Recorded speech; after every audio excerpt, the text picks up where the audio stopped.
obbo Hassan Ali haasawa isaanii dhimmoota akka abbaa biyyummaa Finfinnee fi dhiittaa mirga namoomaa uummata Oromoo irra gaheen kan beekaman yoo ta'an bara 1992 hanga bara 1995 pirezidaantii jalqabaa naannichaa ta'uun Oromiyaa bulchaniiti jiru. ሁሉም እኔ እስከማውቀው ድረስ የተለያየ ህብረ ቀለማቶች የሚጠቀሙ አብዛኛዎቹ አንድ ቀለም የሚጠቀም ሊኖር ይችላል። ሁሉም ግን ጨርቆች ናቸው። ሁሉም ከጥጥ የተሰሩ ወይንም ከሌላ ሲንቴቲክ ነገር የተሰሩ ጨርቆች መሆናቸውን መካድ አንችልም። አንድ ነገር አለ።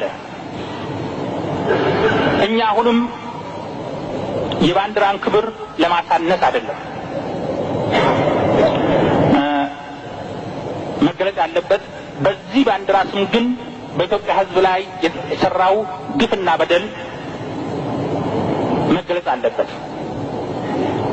እኛ ይህንን ባንዲራ እያሳዩን ይህም ባንዲራ ከእግዚአብሔር ነው የወረደልህ ይህም ባንዲራ አምልክ እየተባለ ከባንዲራው ጀርባ ሲፈጸሙ የነበሩት ግፍና በደሎች መታወስ አለባቸው። ከዚህ ባንዲራ ጋራ ግንኙነት አላቸውና የሚል አመለካከት አለን።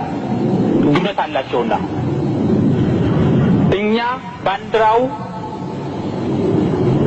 ስናነሳ ከባንዲራውና በዛን ጊዜ የነበረውን ስርዓት ንጥለናለን። ጨርቁ አይደለም የገረፈን፣ ጨርቁ አይደለም የገደለን። ይህንን ጨርቅ እያሳዩ ይህን ባንዲራ እያሳዩ በደልና ግፍ ፈጽሞብን የነበሩ ክፍሎች ነው የምንመለከተው። አስታውሳለሁኝ ይህ ባንዲራ ከሰማይ ነው የወረደው በክርስትና በኩል ነው እንደዚህ የመጣው እየተባለ ይገለጽ ነበር። በባንዲራው ላይም መስቀል ጫነ መስቀል ተሸከመ የአንበሳ ምልክትም ነበረበት። እንግዲህ ይሄ የሃይማኖትን እኩልነትን የሚገልጽ አይደለም። በታሪክም ይሄን ባንዲራ በተመለከተ አባቶቻችን ሰራቸው የተባሉት ገድሎች በስፋት ይጻፉ ነበር። ችግር የሆነው ምንድነው? አባት አንዳንድ ጊዜ አባት ቀማኛውንና ልጅ ዳኛ ይሆናል። የአባቱን ገድል የአባቱን በደልና ግፍ ከመፋረድ ይልቅ ከአባቱ በደልና ግፍ ጎን ይቆማል። ስለዚህ ነው አባቶቻችን ስንልም እኛ ከዚህ ባንዲራ ጋር አያይዘን ማየት አለብን ምንለው። ይሄን ማነሳው ቅድም የተሰነዘረ ጉዳይ ስላለ ነው።